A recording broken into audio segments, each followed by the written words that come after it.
Assalamualaikum warahmatullahi wabarakatuh. Salam sejahtera bagi kita semua. Apa kabar semuanya? Semoga selalu dalam keadaan sehat ya. Bertemu lagi dengan saya Ibu Tresna pada mata pelajaran IPS kelas 9.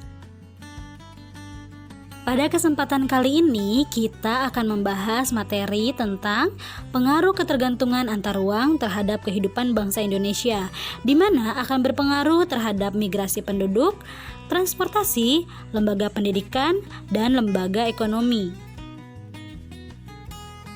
Setelah mempelajari materi ini, siswa diharapkan mampu menganalisis pengaruh ketergantungan antar ruang terhadap migrasi penduduk, transportasi, lembaga pendidikan, dan lembaga ekonomi. Sebelum belajar, alangkah lebih baiknya kita berdoa terlebih dahulu menurut agama dan kepercayaannya masing-masing agar proses pembelajaran kali ini dapat berjalan dengan lancar dan mudah untuk dipahami. Sebelum kita memulai pembahasan, silakan siapkan terlebih dahulu alat tulis agar kalian dapat mencatat bagian yang terpenting dari pembahasan. Manusia untuk menjalani kehidupan membutuhkan ruang atau tempat untuk berteduh dan berlindung.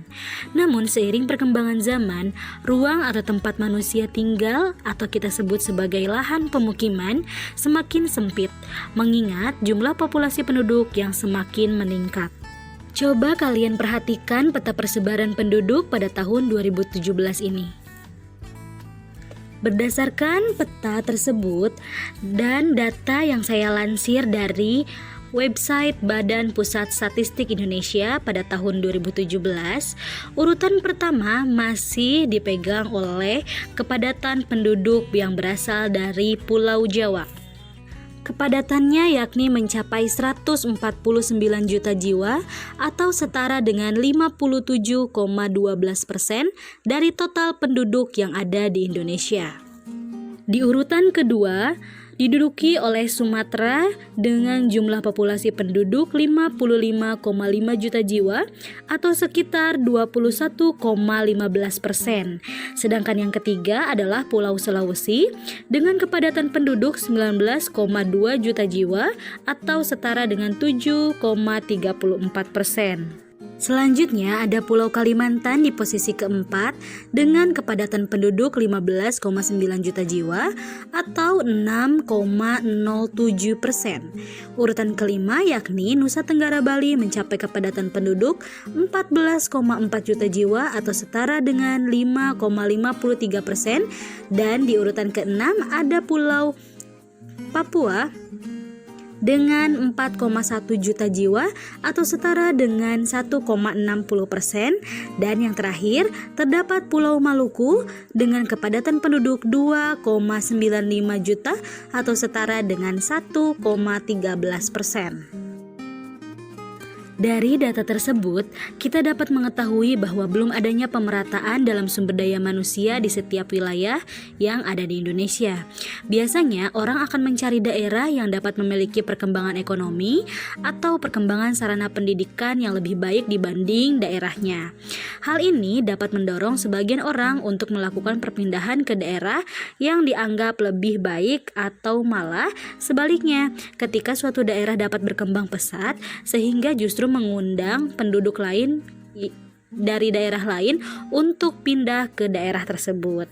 Kegiatan inilah yang disebut sebagai mobilitas penduduk atau sering dikenal dengan migrasi. Apa itu migrasi? Migrasi merupakan perpindahan penduduk dari satu tempat ke tempat lain yang menurutnya tempat tersebut dianggap jauh lebih baik. Adapun orang yang bermigrasi disebut dengan migran. Migrasi dapat dibagi menjadi dua bagian, yaitu migrasi permanen dan non-permanen.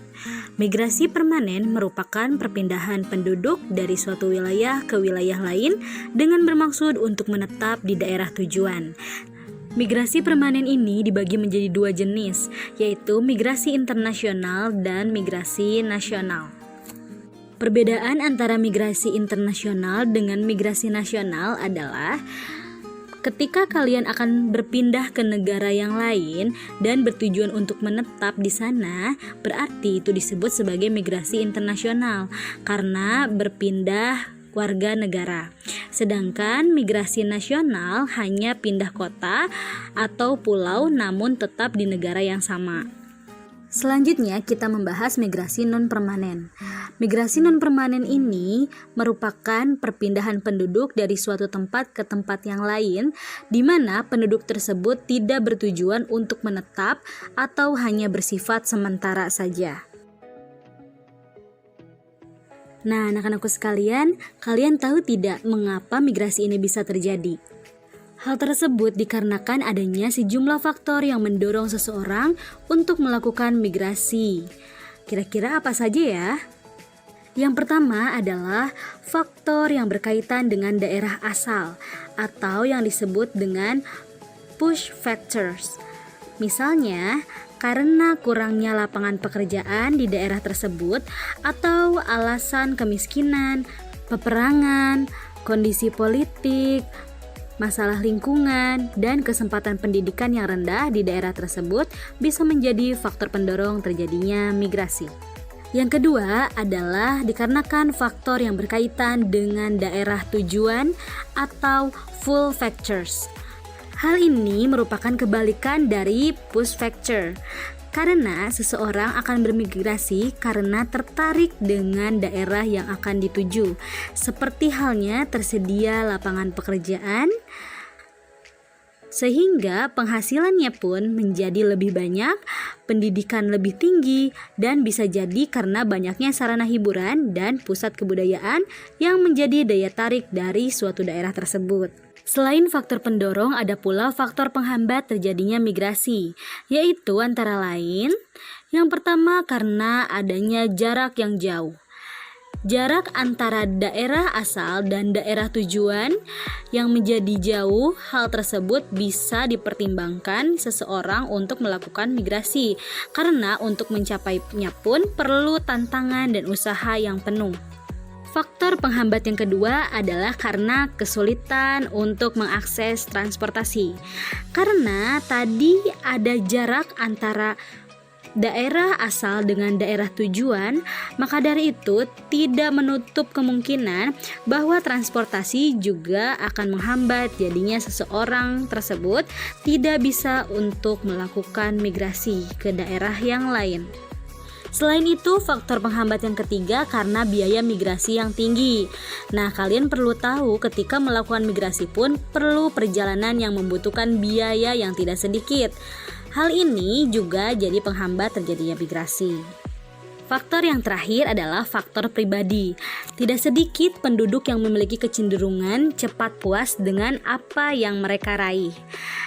Pada akhirnya mereka tidak menyukai tantangan baru atau dengan kata lain senang di zona yang nyaman, sehingga dia tidak ingin melakukan migrasi ke daerah yang lain karena sudah merasa cukup dengan apa yang mereka miliki. Alhamdulillahirrabbilalamin, pembelajaran IPS kali ini telah selesai. Terima kasih telah mengikuti pembelajaran IPS dengan baik. Jangan lupa untuk tetap menjaga kesehatan. Dan sampai jumpa di pertemuan selanjutnya ya. Wassalamualaikum warahmatullahi wabarakatuh.